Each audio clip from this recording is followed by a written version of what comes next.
안녕하세요. 오토기 김정일입니다. 네, 외부 활동을 하시느라 힘드시죠?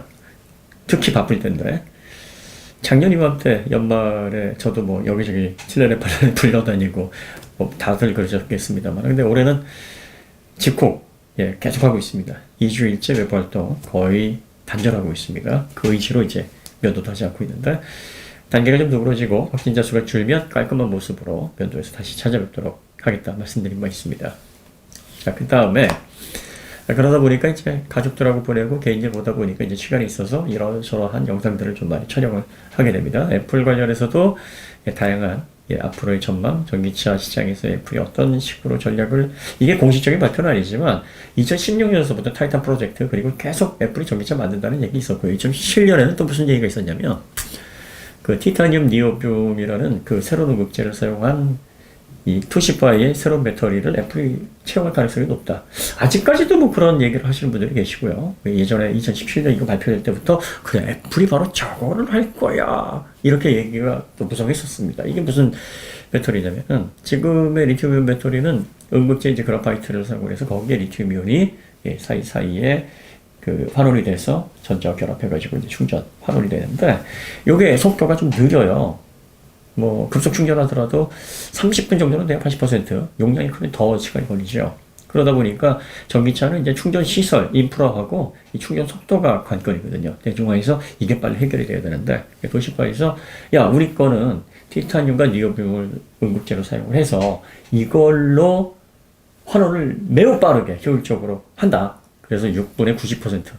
6분 만에 90%면은 뭐 거의 이거는 주유하는 시간과 별 차이가 없거든요. 그리고 이렇게 해서 충전을 하게 되면 6분 충전하고 400km 이상 갈 수 있으니까 충전 문제 해결해. 그리고 리플래시도 5,000회 이상 보장을 할 수 있다라고 실험실에서 증명이 됐어. 이렇게 발표를 한 바 있습니다. 그런데 이게 아직 상용화돼서 지금 전기차에 적용이 되지 않는 걸 보면은 이 배터리가 실험실에서 그 테스트했던 거 실제 양산했을 때, 그리고 또 코스트 뭐 이런 것들에 대한 문제점들이 있기 때문에 아마 얘기가 본격적으로 진행이 되지 않는 그런 전고체 배터리랑 비슷한 상황이 아닐까 싶습니다. 그러니까 애플이 이 배터리로 가지 않을까라는 얘기가 많았습니다. 그러다가 로이터 통신에서 리튬이산 철 이거를 가격을 낮추고 이걸 모듈 팩이 아니라 그냥 셀2 실시 방식으로 해가지고 셀로 그냥 밀도 높여가지고 넣는 이런 방식으로 가격은 낮추면서 레인지는 길게 하는 이런 형식일 거라는 얘기가 나오니까 이거 애플이 그동안 잘해왔던, 애플이 소프트웨어로 최적화를 잘해왔으니까 좀 열등한 배터리로도 이런 식으로 해서 하지 않을까라는 기대감을 갖게 하는 요소가 됐던 거죠. 여러분들 생각은 유연하면 유연할수록 좋습니다. 우리 한국 사람들의 이제 특징 중에 뭐가 있냐면 내가 한 얘기에 대해 책임을 져야 된다는 강박관념을 너무나 강하게 갖고 있어서, 야, 그거 너 확인했어? 야, 그거 나중에 틀리면 어떡할 거야? 아니, 예상인데, 예상을 다 맞춘다 그러면은, 뭐, 다 로또 당첨 받아야 되고, 주식, 뭐, 다들 부자 돼야 되고, 이런 거 아니겠습니까? 예상이라는 거는 한정적인 지식과 경험을 바탕으로, 그리고 제한된 소스를 가지고 앞으로 이럴 것이다라고 생각을, 상상을 해보는 겁니다. 그래서 개연성 있는 부분은 많은 사람들에게 공감을 얻고, 개연성이 없다 그러면, 야, 그게 말이 돼? 이런, 얘기를 듣게 되는 거죠. 그리고 많은 분들이 앞으로 예상을 통해서 우리 영상이 성지, 내가 이렇게 뭐 통찰 이런 거에 너무 목매시지 않으셨으면 좋겠어요. 그러다 보니까 서로 논쟁하게 되고 너 그거 책임질 수 있어야 막 이런 얘기까지 가는 거예요. 그러니까 생각이 유연해지려면 많은 논의들을 자유롭게 할 수 있어야 됩니다. 이건 예상입니다. 애플이 그동안 이러이러한 방식, 데이터 비즈니스 잘해왔고요. 그 다음에 소프트웨어 강력한 걸 가지고 있으니까 이걸 기반으로 전기차 시장에서도 좋은 성과를 낼 수 있지 않을까. 테슬라의 비슷한 어떤 경쟁력을 가진 그런 진보된 자율주행차를 출시할 수 있지 않을까. 이런 가능성에 대해서 원하는 겁니다. 저희가 작년 11월에 테슬라 모델 3를 시승하고서 제가 굉장히 인상이 깊었습니다. 그래서 11월, 12월, 1월까지 테슬라와 전기차 관련된 콘텐츠들을 굉장히 많이 쏟아냈습니다. 이게 무슨 의미였냐면, 여러분들 앞으로 저희는 주식 채널이나 투자를 권장하는 절대 그런 콘텐츠를 만들지 않습니다. 그래서 직접적으로 말씀드리긴 좀 그렇고, 투자를 하려면 테슬라 이 기업에다가 하셔야 될 것 같습니다라는 언지를 제 나름대로는 드린 겁니다. 저도 물론 관심을 가졌고요.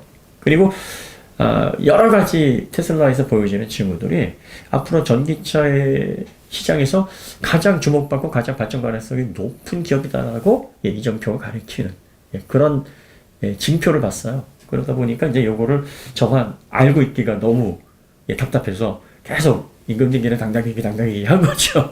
그러다 보니까 이거 어떻게 테슬라 빵이야? 뭐 이런 얘기 많이 들었습니다. 근데 저희는 테슬라 모델 S, 모델 X, 모델 3 뭐 이런 거 전혀 관심 없어요. 저와 김들아 전기차 살 만한 그런 경제적인 능력은 되는데 뭐 부담 없이 살 수 있는데 그 정도는 되는데 안 삽니다. 왜? 관심이 없습니다. 그 테슬라의 미래 전망이나 시장에서의 어떤 가치, 그 기업이 어떻게 성장할 것인지에 대해서 관심이 있지만 그들이 내는 그 전기차 초기의 프로덕트에 대해서는 별 관심이 없어요. 좀 더 숙성되고 쓸만한 전기차가 나올 때까지 기다려야 된다. 이 생각이거든요.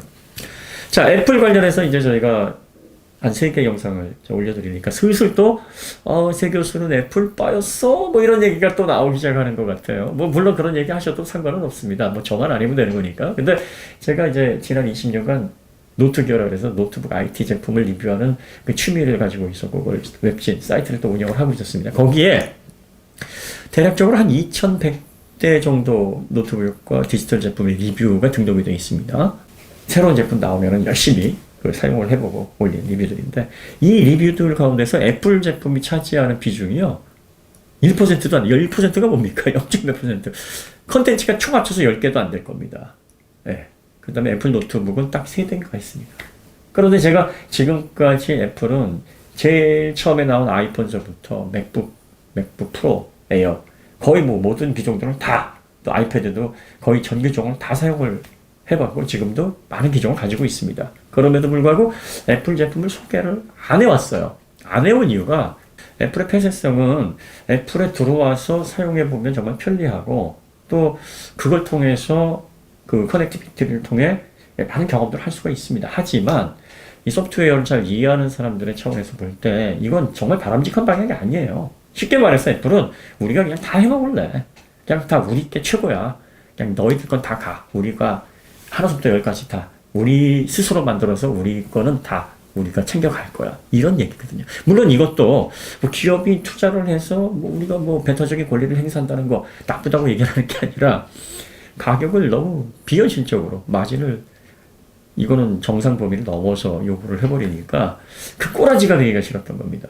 저도 개인적으로는 마진에 보태주는 그런 사람이기는 한데 이걸 공개적으로 애플을 이래서 좋습니다. 이래서 훌륭합니다. 라고 스스로 애플에 대해서 어드버타이저를 하는 그런 멍청한 짓을 하기가 싫었어요. 그래서 안 했던 겁니다.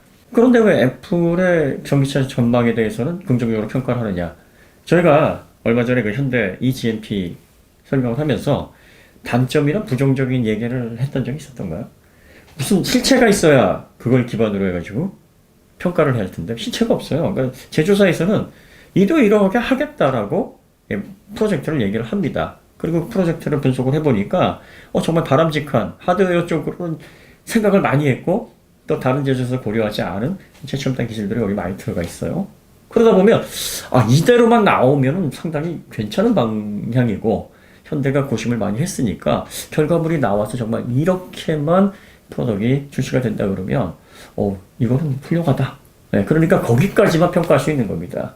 그 정작 아이오닉 5가 나왔는데 이게 또 이거 정말 들어간 거 맞죠? 탄화 규소 파워다치 들어간 거야? 그때 왜 레인지가 이렇게 나와? 아니 모터에 무슨 뭐 직접 풀링 방식 오일 통해서 감속기 오일을 공유를 한다며. 근데 왜 이렇게 열이 많이 올라가? 아니 배터리가 이런 식으로 효율적으로 밀도를 높였다며. 근데 주행거리는 왜 이 모양이야? 아니 무슨 전기차가 통합할 수도 없어. 뭐 이렇게 그때 가서 까야죠. 그 프로젝트 계획만 보고서 통찰력을 가지고 니들이 이런 애니까 물건이 이렇게 나올 것 같은데 그럼 까야지 할 수가 없는 겁니다. 애플은 공식 발표도 하지 않았어요. 그냥 2014년서부터 전기차 만들까? 그리고 2016년에 타이탄 프로젝트 만들어 놓고 자율주행차 돌아다니고 뭐 이런 것들이 계속 대두가 되다가 이제 기사가 나와가지고 리튬 이산철 쓴답니다. 뭐 이런 방식으로 한답니다. 대략적인 계획에 대해서 그냥 뉴스가 하나 나온 겁니다. 그러다 보니까 이걸 가지고 만약에 애플이 전기차 시장에 들어온다면 애플의 자원, 애플의 기술력, 애플이 가지고 있는 강점이 어떻게 접목이 돼서 전기차 사업을 할 것인지를 예, 나름대로 청사진을 그려보는 것까지는 가능한데 뭔가 까고 싶어도 예, 실체가 있어야 뭔가 나와서 야 이게 애플 수업냐? 이게 애플이 잘하던 거 맞냐? 야 애플이 니들 브랜드만 가지고 이렇게 한다 그러면 이게 먹히겠냐? 이런 얘기가 진행이 돼야 되는 거예요. 그러니까 지금까지는 애플 정도면은 지금까지 OS 부분, 소프트웨어 부분에서 워낙 강점을 가지고 있으니까 여러분들 이 자율주행차가 진행이 되면서 자동차 보안은 정말 심각한 문제로 대두될 겁니다. 카네기 멜론 대학 산하에 소프트웨어 엔지니어링 연구소가 있어요. 그러니까 SEI라는 단체입니다. 여기에서 발표 자료를 하나 냈는데 어떤 자료냐면 기존의 그 소프트웨어를 평균적으로 100만 코드를 분석을 해보니까 이 중에서 평균적으로 6,000개 정도의 오류가 발견된다고 합니다. 그런데 이 6,000개 오류 중에서 1에서 5% 정도는 아주 보안적으로 취약한 취약점으로 작용을 한다는 거예요.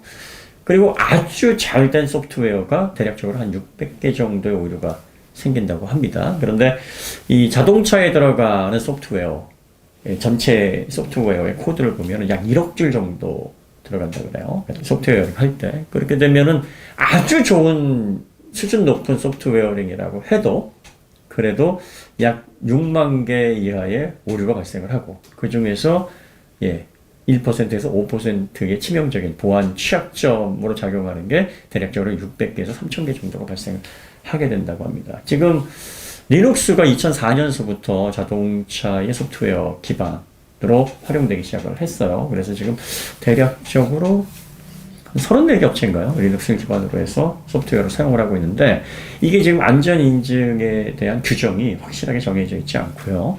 여기에서 발생되는 소프트웨어 오류 중에서 20%가 대단히 위험한 레벨의 취약점이라고 합니다.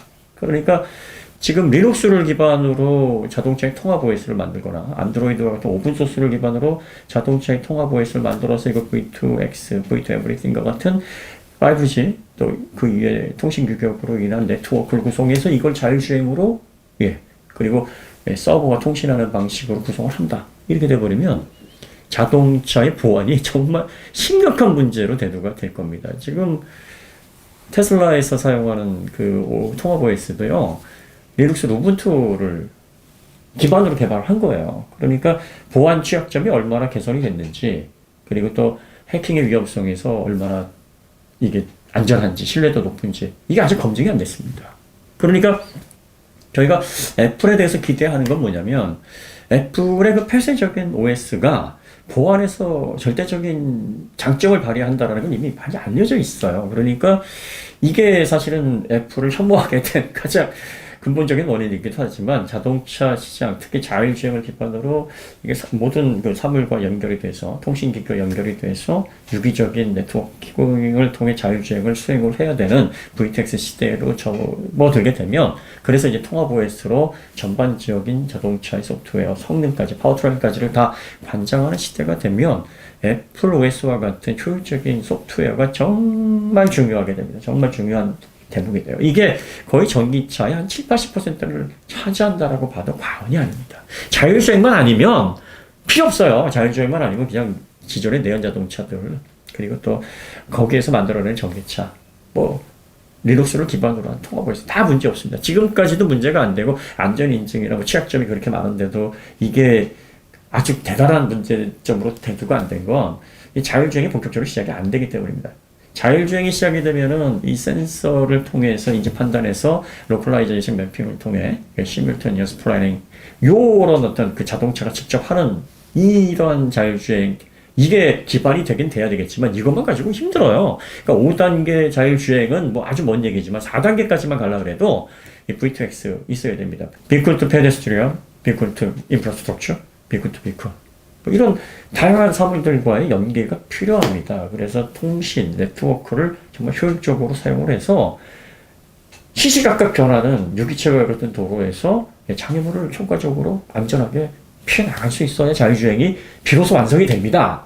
그러니까 소프트웨어가 이 자율주행에서 얼마만한 비중을 차지하느냐, 뭐 사람마다 다르겠지만 저 같은 경우에는 소프트웨어가 거의 80 이상이라고 봅니다.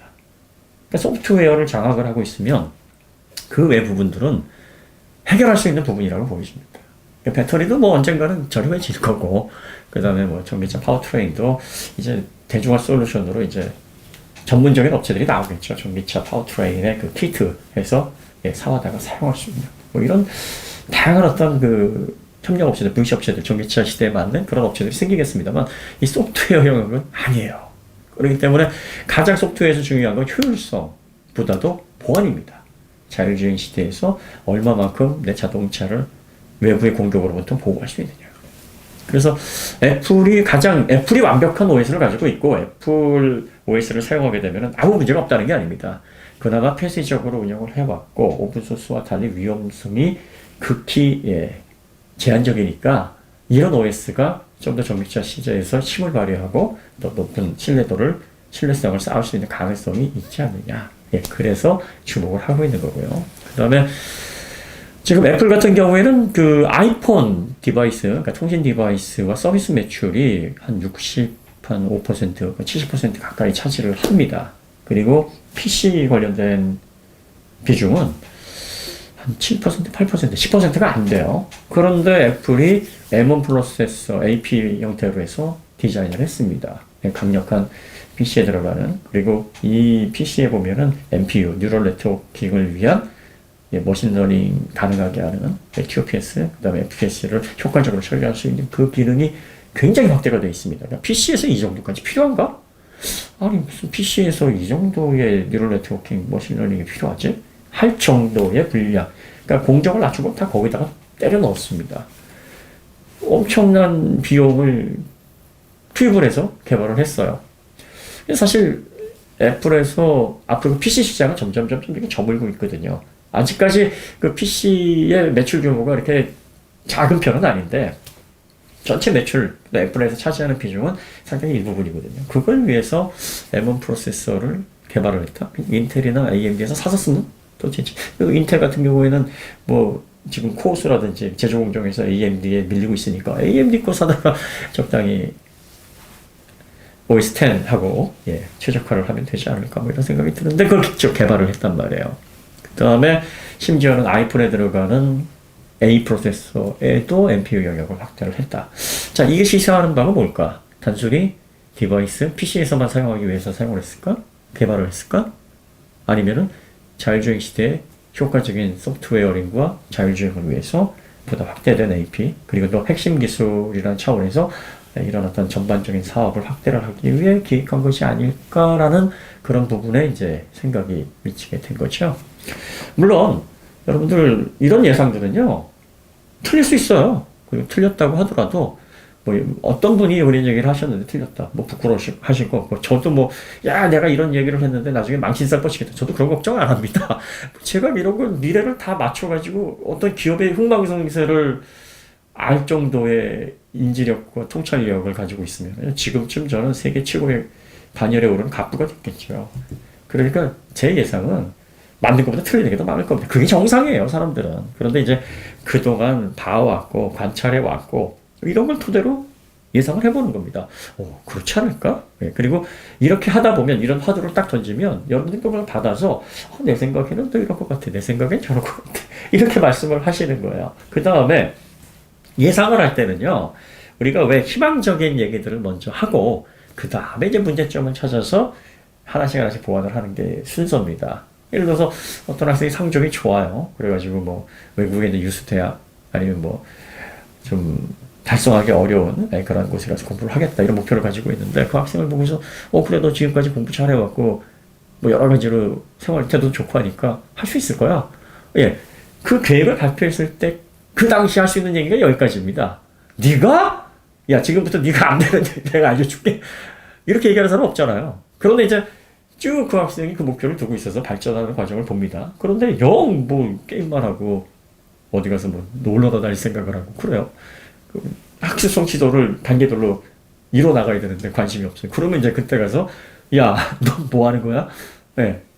지적할 수 있죠. 그러니까 애플이 전기차를 만들지 안 만들지 뭐 공식적인 발표가 없었다. 그러니까 뭐 애플이 전기차를 만든다라는 거는 뭐 떡밥이 한 6년 됐어요. 2014년부터 나왔던 거고 구체적으로 2016년부터 이게 좀 확실하게 만들 것 같다. 자율주행차도 발견되고 막 그랬습니다. 그러다가 이번에 이제 뉴스를 통해서 한 번 더 재조명되는 것 뿐이에요. 그러니까 그 뉴스를 보고서 사람들이 애플의 전기차 이제 들어오는구나 하고 하는 게 아니라 지금까지 무서워한데 드디어 하긴 하나보다 라고 해서 얘기를 하는 겁니다. 그러니까 지금 프로젝트를 아직 애플에서 공개를 하지 않은 상황에서 넌 뭐가 문제지 내가 얘기해 줄게 할 수가 없습니다. 애플이라면 그래 강점을 이렇게 살리겠지? 뭐 그 정도 얘기 나누는 거죠. 그리고 나서 하나씩 실체가 나올 거예요. 그러면 야 애플스럽지 않은데 야 이게 애플이야? 니들이 이거밖에 못해라고 얘기를 해도 늦지 않은 거죠.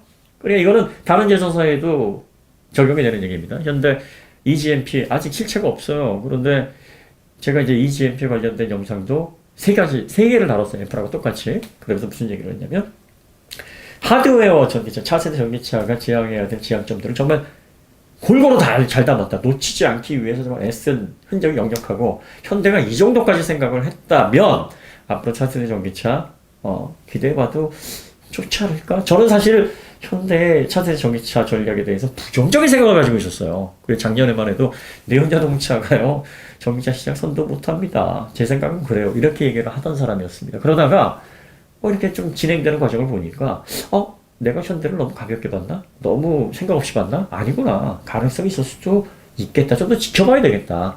아직까지는 그냥 가능성이고 아직까지는 뭐 희망이겠지만 실제로 제품이 나와서 그때 판단해도 늦지 않겠구나 해서 조금 판단을 좀 더 유보를 했습니다. 그래서 아이오닉 5가 나왔을 때 이걸 제가 구입을 해서 요거 좀 뜯어보려고요. 그래서 현대가 정말 가능성이 있겠는데 아니겠는데 라는 하나의 지표로 사용을 해볼까라고 지금 마음을 먹고 있습니다.